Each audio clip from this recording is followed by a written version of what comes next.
Mes chers abonnés, mes chers étudiants, mes chers amis, bonjour. Dans notre rencontre aujourd'hui, Inch'Allah, je vais parler avec vous d'un sujet très important, soit dans notre vie personnelle, soit encore et également dans notre vie professionnelle. Aujourd'hui, nous allons parler sur la communication. Pas la communication en général, mais la communication efficace. Et on commence tout d'abord par trois principes généraux. Le premier, dans notre vie, dans la vie, tout est communication. Tout ce que nous faisons dans notre vie est une sorte de communication. Même qu'on ne fait rien, qu'on ne rebond rien, qu'on ne dit rien, c'est une sorte de communication. Alors, dans la vie, toutes nos actions, ce sont des actions communicatives. Alors, selon Dale Carnegie, dans la vie, tout est communication. Et pour l'homme, pour l'humanité, c'est l'essence même de son être. La communication est l'essence même de notre être. Deuxième, rien de plus simple que de communiquer. Alors, la communication facile et simple. Mais faites attention, rien de plus compliqué que de bien communiquer. Alors, rien de plus simple que de communiquer, rien de plus compliqué que de bien communiquer. La communication, c'est facile, mais la communication efficace est difficile. Il faut faire des efforts, et il faut comprendre les techniques de communication efficace. Troisième, entre ce que je pense, tout d'abord, et ce que je veux dire, après, ensuite ce que je crois dire, et après ce que je dis vraiment, et ce que vous, sur notre côté, ce que je pense, que se trouve à la tête, et ce que je veux dire, c'est l'intention. Ensuite, et ce que je crois dire, et à la fin, ce que je dis vraiment.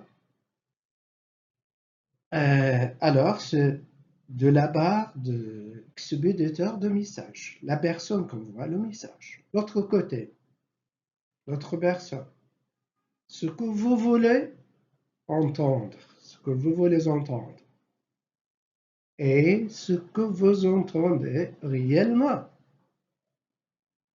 Et après, ce que vous croyez comprendre. Et à la fin, ce que vous voulez comprendre et ce que vous comprenez, ce que reste à la tête. Il y a entre ces deux opérations, la destination et la réception, il y a au moins 10 possibilités. 10 possibilités. Entre envoyer un message et recevoir un message, il y a 10 possibilités, mais en réflexion pour la deuxième, de ne pas se comprendre. Bernard Werber. Après, c'est la communication ne passe pas d'une manière efficace la communication ne passe pas bien d'une manière efficace, on dit le message est déformé, c'est-à-dire le message n'arrive pas d'une manière efficace, d'une manière correcte. On dit le message est déformé.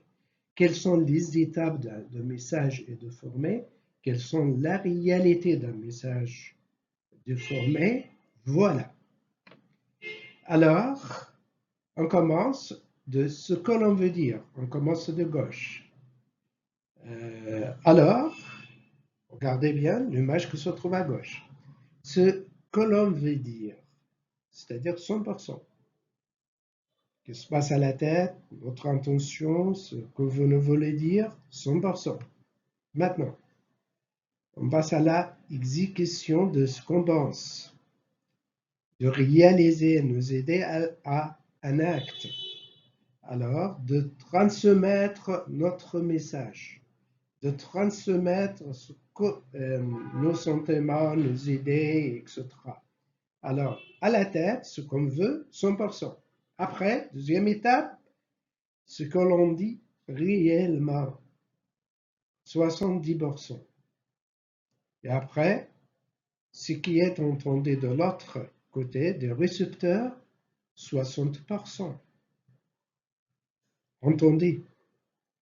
Mais ce qui est écouté réellement, avec attention, c'est 50% seulement.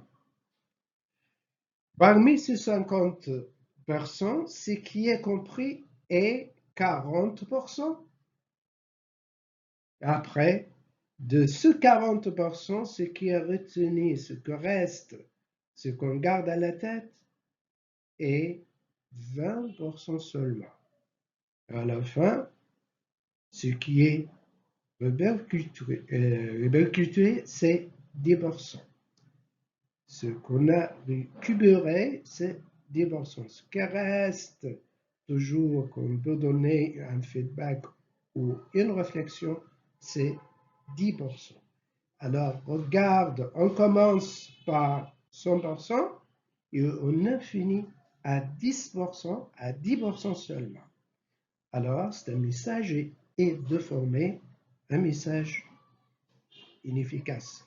Comment on peut changer ce message-là à un message efficace? On va expliquer ça dans la fois prochaine, Inch'Allah. Suivez-moi. Toutes mes salutations.